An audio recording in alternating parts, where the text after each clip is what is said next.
baseball has a ton of variance, and there are going to be nights where your offense doesn't have it and your pitching is going to save you. But there are also equal amount of games that your pitching doesn't have it and you guys score 7 runs or 8 runs to go win a game. I believe this offense has it in them.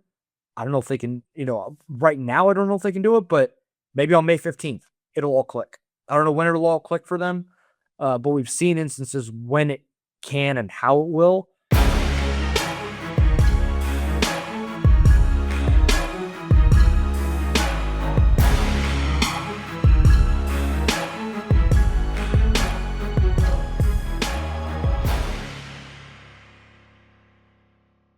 One Royal Way back at it here on Kansas City Sports Network. I'm Joel Penfield. Thank you all so much for tuning in.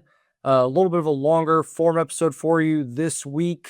We're going to, I'll do a brief recap of the game from today that went on this afternoon because of the frigid temperatures in Cleveland.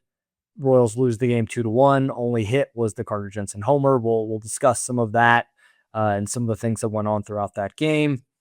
Talk about some of the base running. That was a topic that I know people have gotten on a little bit on social media. Someone asked me about the base running, so figured I'll throw this in a topic here. In an article Andy Rogers wrote earlier this week, actually might have come out this morning, actually, about the Royals and the base running. Thought there was some interesting information there, so I'll use that article to kind of bounce off. And then I wanted to spend a little bit of deep dive on the offense. I had a tweet earlier today with some stats that stuck out to me of where the offense is at with some of the underlying stuff and some of the peripheral numbers, and why I think it's probably an indicator that the offense is going to break out sooner rather than later. I know it's not all come together yet, but I think we are seeing some of the underlying positives that could breed positive results here soon. So we'll see how that goes. Before we get into all that, be sure to like, rate, subscribe, review on all platforms. Hit those notification bells so you know when these episodes go up. When we do our live post-game shows, we're going to have one Thursday night after the first game of the White Sox series, and then Saturday and Sunday. We're going to do 3 this week. Saturday night, final out, and then on Sunday, it'll be a little bit later. I plan to be out at the game, so that should be maybe 30 minutes or so after final out. After all the post-game media, we'll have that there. So 3 post-game shows this week. Excited to bring those to you all. And let's go ahead and get right in. So Royals lose today 2-1. It was supposed to be a 5:10 game. They moved it to 1 Eastern, 5:10 Central, so it ended up being about a noon, 12:15 Central first pitch here at Kaufman time Central. It was 33 degrees in Cleveland, so miserable baseball temperatures. And from the outset, it was, man, I wonder how quick they're going to try and get through this game. Umpires, players, coach, everyone. Just how fast are they going to try and get this game done? And there were some calls early in that game from the home plate umpire that made me think, oh boy, they're going to try and get through this game quick. And the Royals certainly tried, considering they only had 1 hit. And it was Carter Jensen once again, second game in a row, with a home run, jumped on a leverage count fastball and parked it. Hit it 112 off the bat. Only went 390. The launch was not, it was a lower launch for a homer. It was like 21 degrees. But I wonder how much that the wind and some of the cold knocked out some of that temperature, some of that distance. I wonder how much that the weather included there. Sarah Langs, who does awesome work with MLB Network with stats and such, that Carter hit a 111-mile-an-hour home run yesterday, 112.5 today. He is the only player so far this season with multiple 111-mile-an-hour home runs, and he's the first Royals player with multiple in a calendar month since Salvador Perez in 2021 when Salvi hit 48 homers. So it was, the underrated power that Carter Jensen possesses isn't as underrated anymore, guys.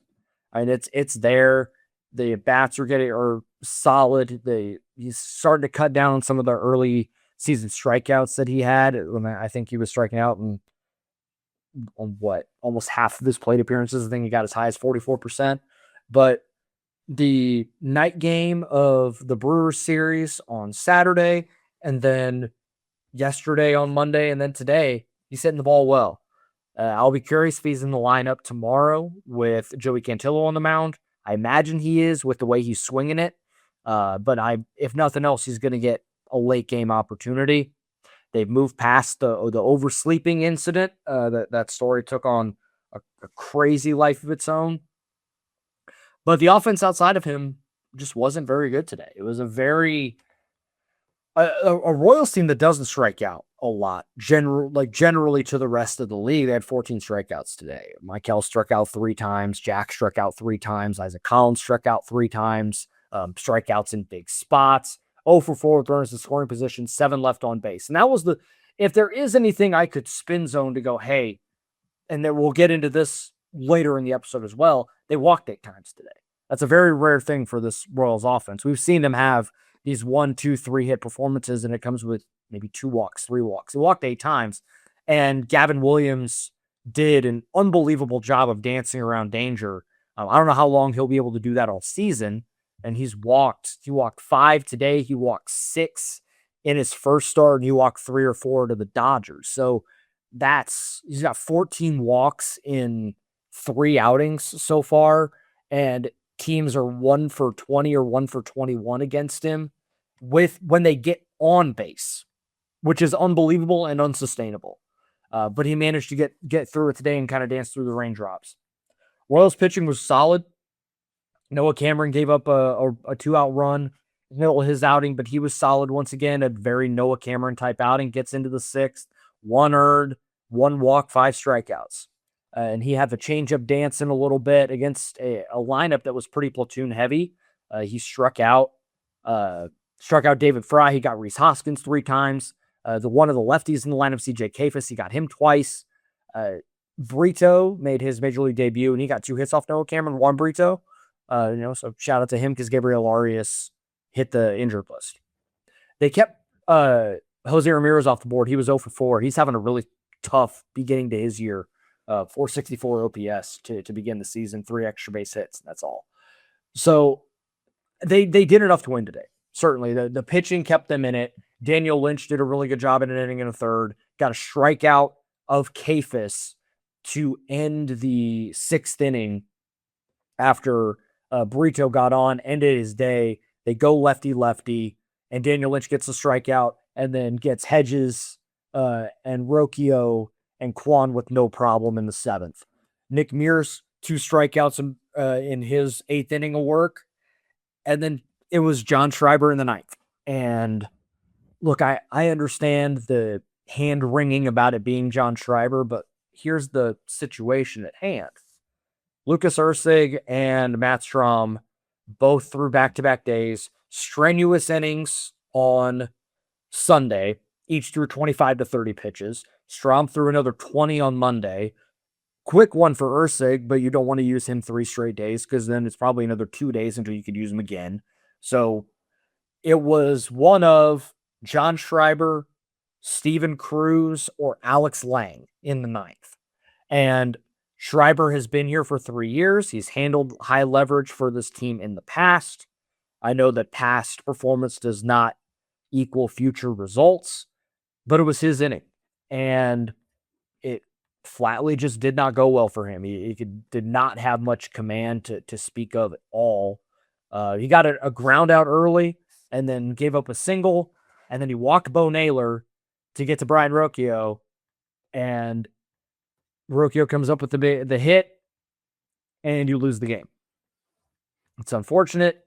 It's brutal in a game where you gave yourself a chance despite getting thoroughly outplayed in some areas.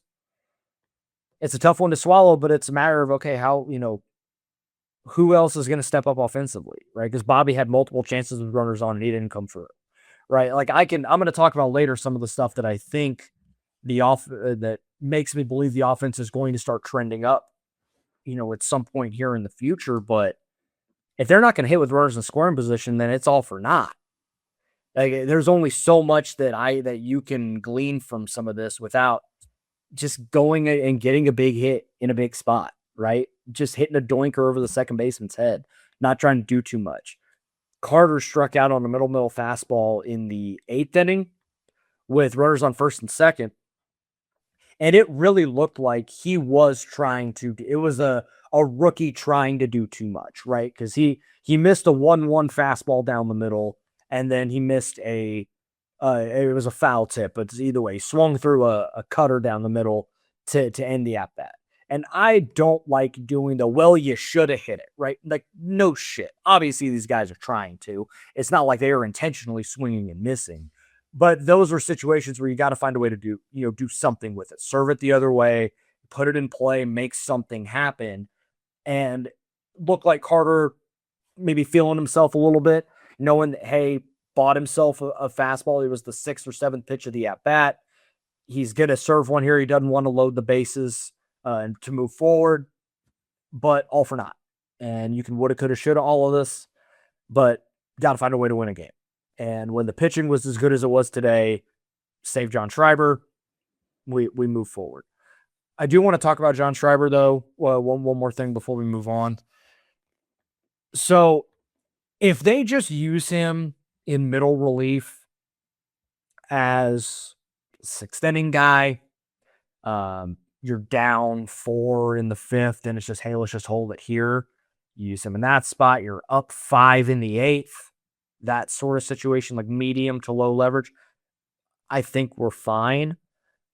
I don't know how much longer he can handle high leverage. I know he saved the game on Monday, but the problem is there's nothing with the metrics that are showing, oh, it's just a little bit unlucky. The whiff rate is less than 10%. He has double the walks to strikeouts. Double the walks to strikeouts, not strikeouts to walks. He did a really good job 2 years ago of staying off the barrel. And it was a ton of ground balls, right? 52% ground ball rate in 24 and less than 4% barrel rate. And then last year, ground ball rate went to 39% from 40%, and the barrel rate almost tripled to 9.3%. A little more than doubled. And his arm slot came up, which is actually interesting. And then his arm slot is back down a little bit this year, and the barrel rate is about where it was last year. And the ground ball rate's a little bit better, but it's still below league average. And for a sidearmy sinker sweeper guy, he's not getting the ball on the ground. You're not seeing a lot of chase. He's getting hit hard. The hard hit rate is 50%. And it's in a 4 1/3 inning sample. But for relievers, that's quite a bit, right? That's 5 games already. So I don't know what the scenario and how they decide to use him. And it was a tricky one today because Steven Cruz, the last time he was kind of in a higher leverage spot, he gave up the 3 home runs. And then Alex Lang hasn't proven he can handle high leverage quite yet. Maybe he can get there. I think the stuff is good enough, but we just haven't seen enough. This is where I maybe with the bottom, middle to bottom of the order, I would have been okay with Schreiber in the 8th and then Mears in the 9th. Maybe that's the switch that we see. But for now, I don't know how much more in a tie game, 1-run game, John Schreiber can throw in some of these situations. But I know that they trust him, right? Like he's thrown a lot of innings for this team over the last 2+ years. But at a certain point, got to pivot to win some of these games and at least try and get it to extra innings. It wasn't meant to be today.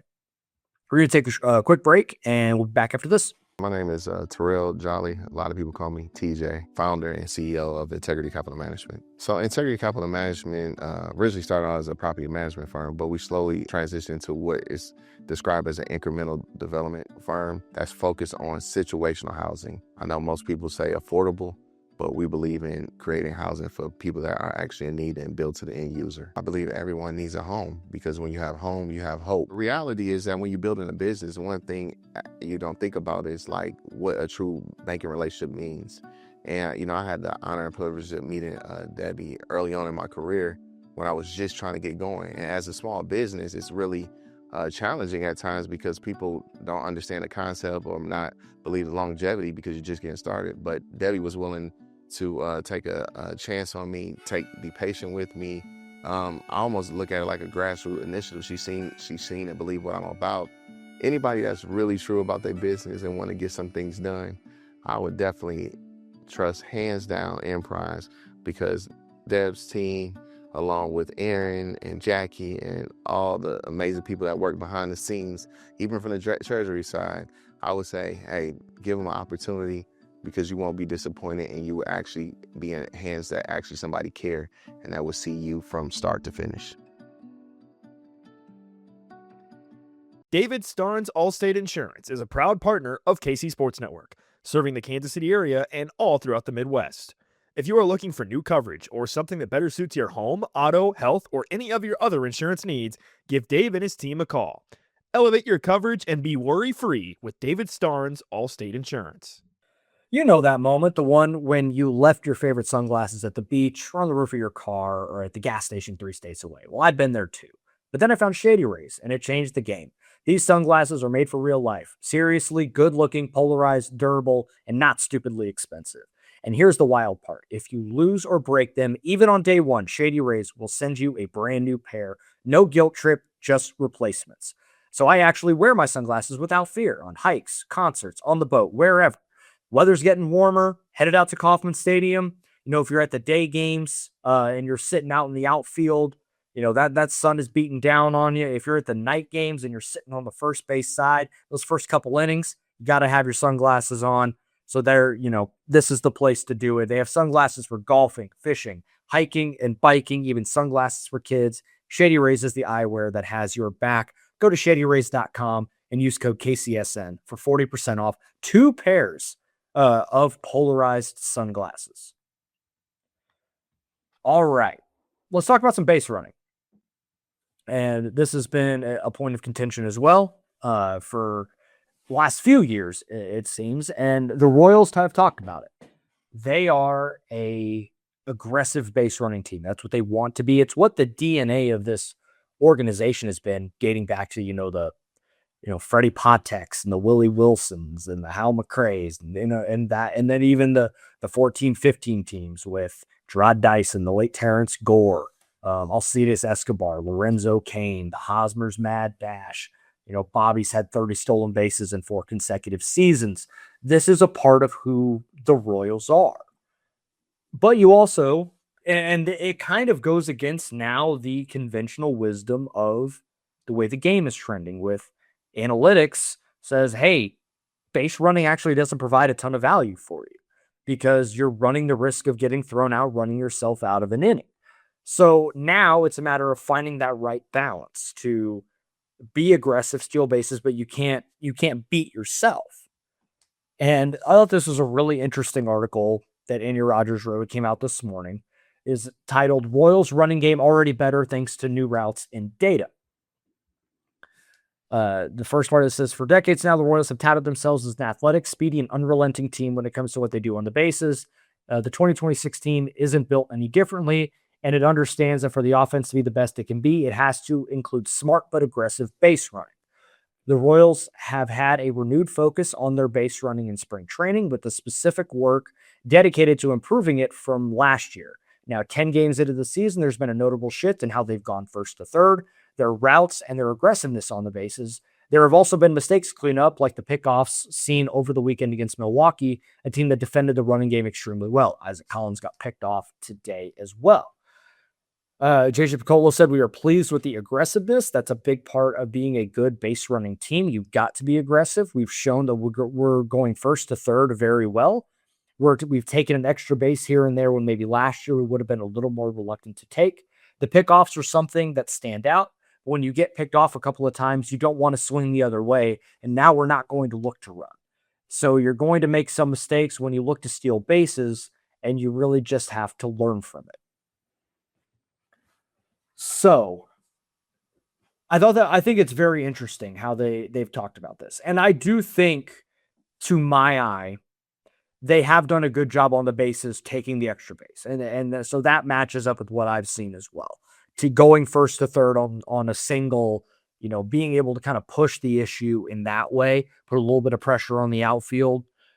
Bobby's 5 for 5, I believe. Michael I think he's got picked off one time. but he's 3 for 4. Kyle Isbell has been a more aggressive runner this year, and he's been solid on the bases as well. So some of those things, yes, like I think that is better, and I agree with that. And I know it isn't easy to just throw people under the bus. At a certain point, like, it does get tricky, right? So this was part of it as well. Conversations in the offseason happened with players who the Royals see as their main base stealers: Witt, Michael, and Tyler Tolbert, among others. Along with the players, they think they could leverage their legs in certain situations. In 2025, the Royals' 72.5% success rate on stolen bases was 29th in Major League Baseball. I didn't realize it was that low, compared to 81% in 24, which ranked 10th. They got picked off a lot last year. That is true. So, and right now, I believe they're 10 for 14. So, calculator math really quick. Or I think they're 11 for 15. So, like 73%. So it's about where they were at last year, but it's early in the year. They steal 8 more in a row, and that percentage goes up. And it was interesting how they talked about taking optimal routes. And I think this is where, and using Hawkeye data to configure the best route around the bases and to be the most efficient. And I do think that has worked, right? And that goes into being able to go first to third, being able to go second to home in some of these instances. And that's where the game on Sunday, where Bobby got thrown out at home from Luis Matos, looked like the turn was a little wide. So it looks like he got a little bit out of his path there, and it took a little bit of extra time for him to get there. So that's part of it. That's something that, they can go back, and that's a very easily fixable thing, compared to some of this other stuff. And, it'd be one thing if they sent Salvador Perez in this situation, but they sent the fastest dude in baseball, and his route was a little out, and that's part of it. So, we'll see how this continues to go. It is really interesting how they talked about this. And then, of course, today, like, Isaac Collins got picked off at first. Tyler Tolbert got picked off. I think Michael got picked off at second earlier this year as well. So it is, like, I think base running is always going to be one of those things that it just grinds people's gears. And maybe it's just because the Royals do it more than other teams. This is not something that teams talk about as much anymore, especially from the trying to steal bases part. Like, that is kind of the antithesis of some of the modern way that people go about the game. So maybe it is somewhat of a market inefficiency for the Royals, and they're able to capitalize. But you got to find a way to not be reckless with it too, and run yourself out of an inning. If their offense was way better right now, just surface level stuff, and they were scoring 5 or 6 runs a game with some consistency, then okay, hey, you steal the base and you're wrong, whatever. But when you're trying to scratch 2 or 3 runs across, and you can't get that taken care of, and you run yourself out of an inning, it is much more glaring thing. So now it's, okay, how are they going to balance that? And at least I credit the self-awareness to, where they're at, what they're going to do, and how they're trying to get better, right? Like, use this technology to get better. I think that's great. So we'll see how it ends up. I'm not totally out on the idea that they're going to be a better base runner. Like, I think they will, right? Like, this has been a huge part of this organization for a long time. They weren't great last year. I think they've been better in some areas this year. And with 150 games to go, we'll see how it all fleshes out. Let's go ahead and get into the offense a little bit. So I understand I'm about to put a positive spin on some stuff on a day where they scored 1 run and got 1 hit. I got it, right? Hey, you can 8 Mile, 8 Mile myself there. Like, I got it.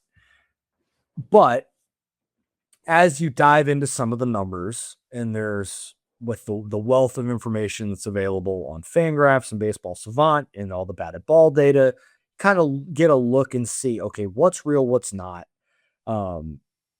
What are some things that over the course of a season will help bring the offense back to a much better place than where it is right now? I think we're seeing the beginnings of that. And once again, this is fun with small sample numbers because it's 10 or 11 games. I recognize that as well. And we'll see how over the course of a full season this all evens out.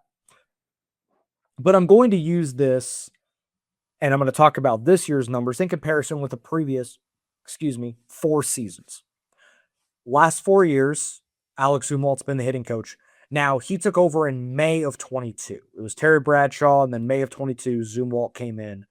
So he carried predominantly that, the brunt of being the hitting coach for the offense since then and moving forward. So we have him, but then now we have the additions of Marcus Timms and Connor Dawson and what they've been able to bring. And I think that we see some things that they have helped with, and also what Alex Zumwalt does well with as a hitting coach.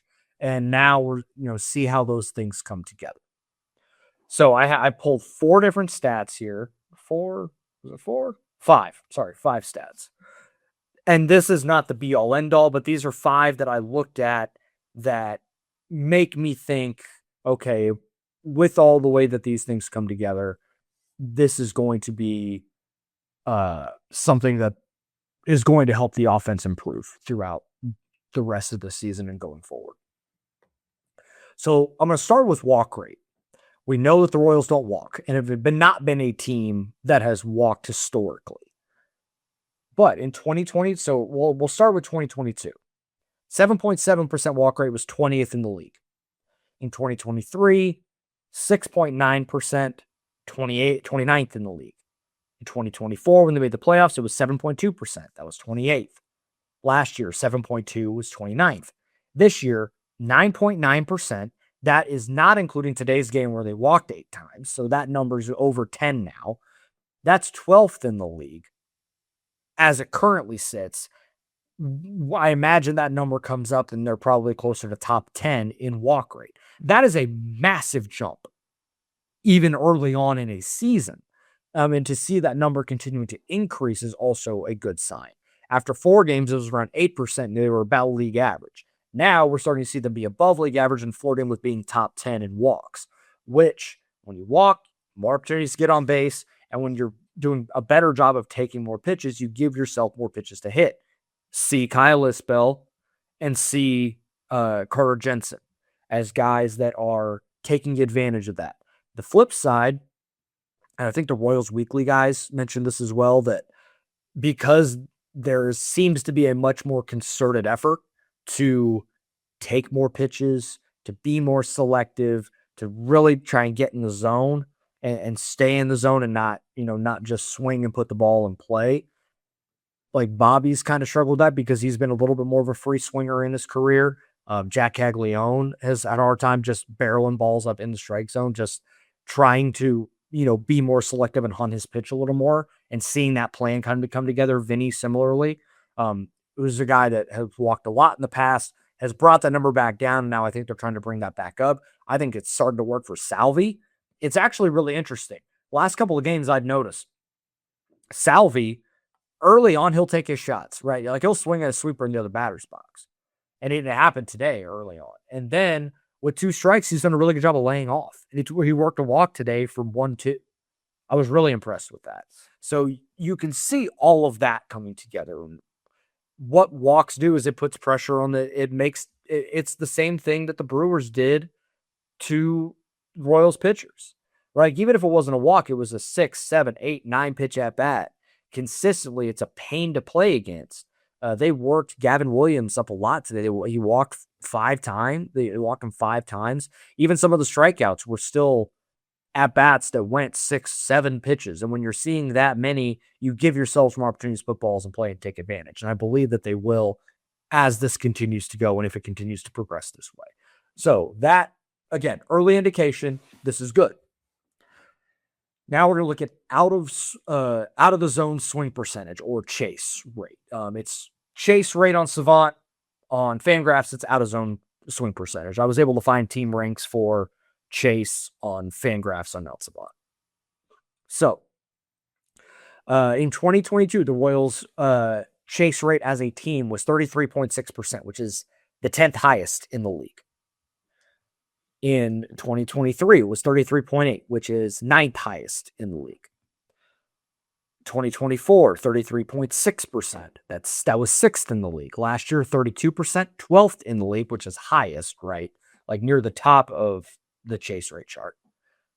This year, so far, 29.7%, which is the fourth lowest in the league, or fifth lowest in the league. It's 26th, which is a good thing. So you pair up a much lower chase rate and a much higher walk rate, you're forcing the pitcher into the strike zone. Sure, you're going to swing outside the zone, and sometimes you get lucky because that does not include, or it includes balls that you hit and make contact with that are outside the strike zone as well. This is not swing and miss out of the zone. It's just outside of the strike zone. But the more that you force pitchers into the zone, the more opportunities you're going to give yourself as an offense. As this continues to progress, again, this makes me believe this is going to be a positive indicator for the offense as we go forward. It's 11 games into a season. This was not going to all come together overnight, but I thought with Connor Dawson, Marcus Thames coming in, with Alex Zumal's ability to help guys hit the ball hard, that this could come together in a way that helps this offense improve. I believe it will with what we're seeing right now. Now let's go to swing and miss. And this has actually been a very interesting one to see because the Royals don't swing and miss a ton compared to other teams, right? Like with that out of zone swing percentage, it also came a lot of contact and putting balls in play. So not because the Royals have never really historically been a team that strikes out a lot.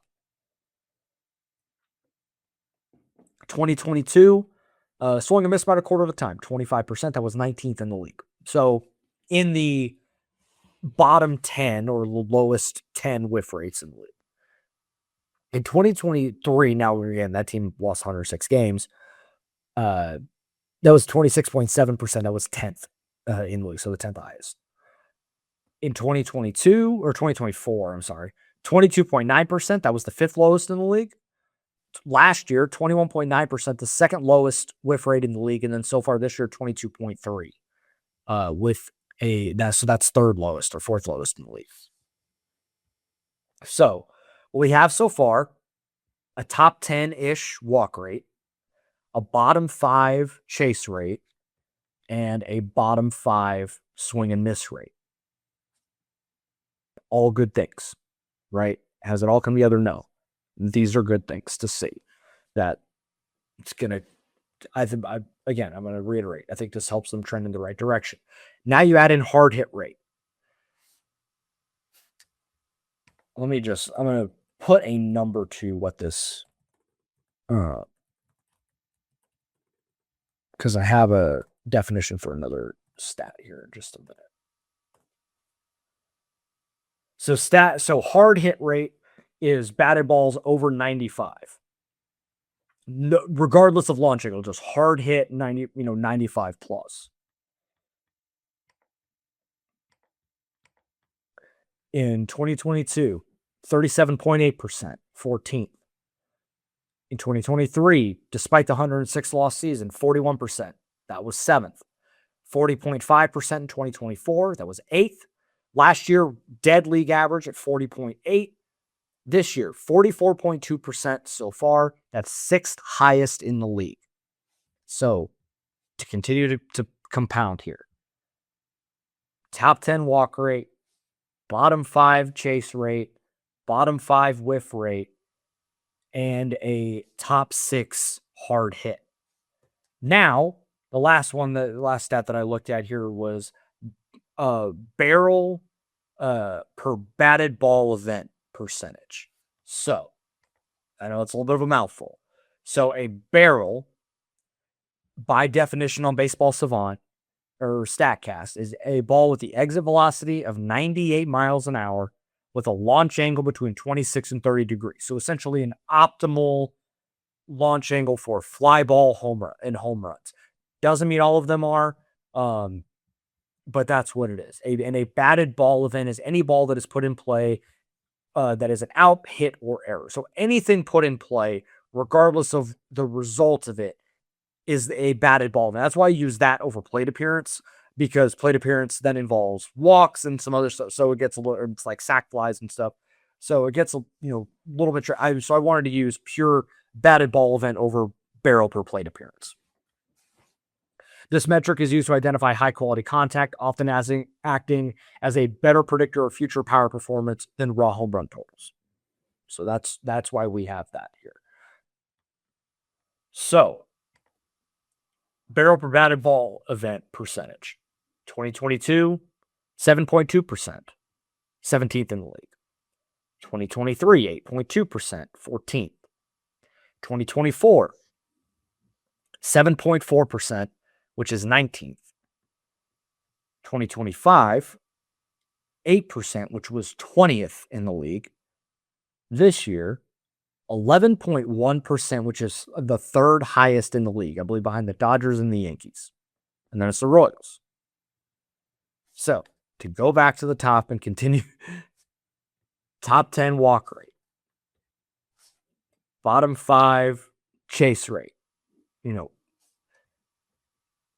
a bottom 4 or 5 swing and miss, a top 6 hard hit, top 3 barrel percentage.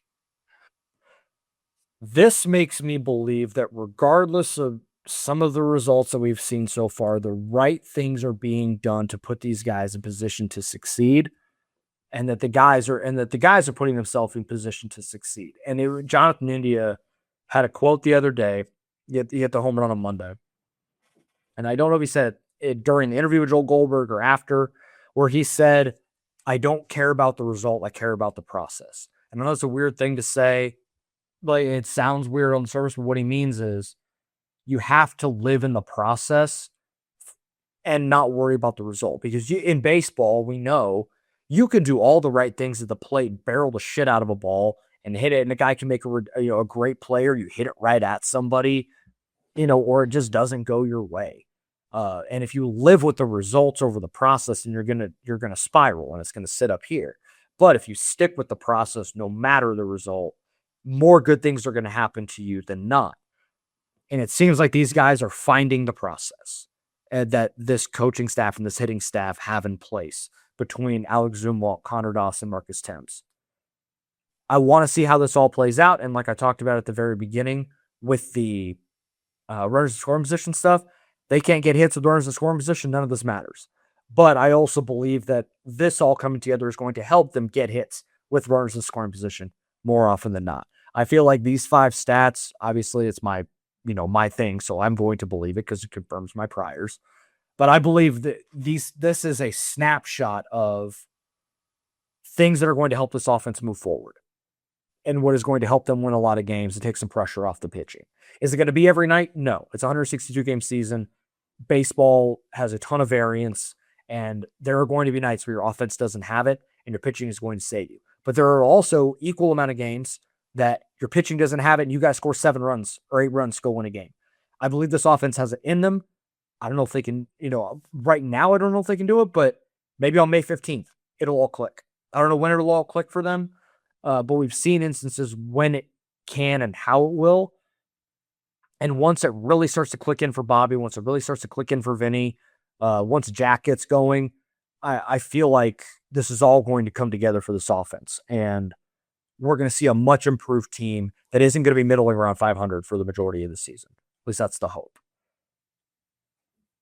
I hope you guys enjoyed this episode. Thank you guys so much for tuning in. I appreciate it. We'll be back later this week. You'll hear from me Thursday night after the first game of the White Sox series for a live post-game show. We will talk then. Thank you guys so much. Have a great one.